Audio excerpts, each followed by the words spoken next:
Hello friends, welcome back to my dream zone. আজকের সকালটা শুরু হয়েছিল একটা সুন্দর ওয়েদারের সাথে। আর উঠেই ফ্রেশ হয়ে বসেছিলাম ব্রেকফাস্ট নিয়ে। অ্যান্ড তারপর আমার কিছু কাজ ছিল, তো সেই জন্য আমি অটো করে বেরিয়ে পড়েছিলাম।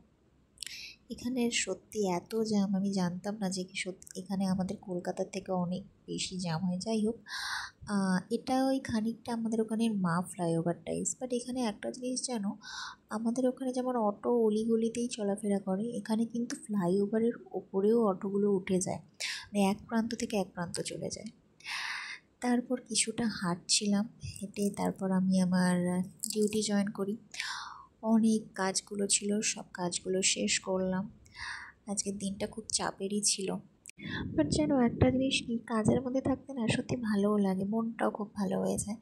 তারপর ওখান থেকে আমি আমার পিজির উদ্দেশ্যে ফিরছিলাম। এই দেখলি সকালবেলা কি সুন্দর সুন্দর ওয়েদারটা ছিল, এখন আবার বৃষ্টি শুরু হয়ে গেছে। কী অবস্থা না এখানকার ওয়েদারের। তারপর আমি কিছু অর্ডার করেছিলাম, আজকে ভাবছিলাম কিছু ফ্রুটসই খেয়ে নেবো রাতে, তো ব্লিঙ্কিট থেকে অর্ডার করেছিলাম। দাঁড়াও তোমাদের সাথে শেয়ার করি। দেখো এইখানে হচ্ছে ম্যাঙ্গো আছে, দেন বিস্কিট আছে, দেন এখানে আছে কিউকাম্বার। আর আমার না ওখানে নাইফ টাইপস কিছু ছিল না, তো ওটাও অর্ডার করেছিলাম। এই দেখো এই দুটো ম্যাঙ্গো এসেছে।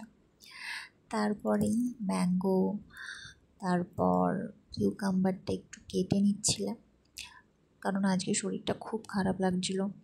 এখন না ভাবলেই কেমন অবাক লাগে যে আমি এক গ্লাস জল গড়িয়ে খেতাম না, সে আজকে আমি সব করছি। এটাই হচ্ছে সত্যি জীবন।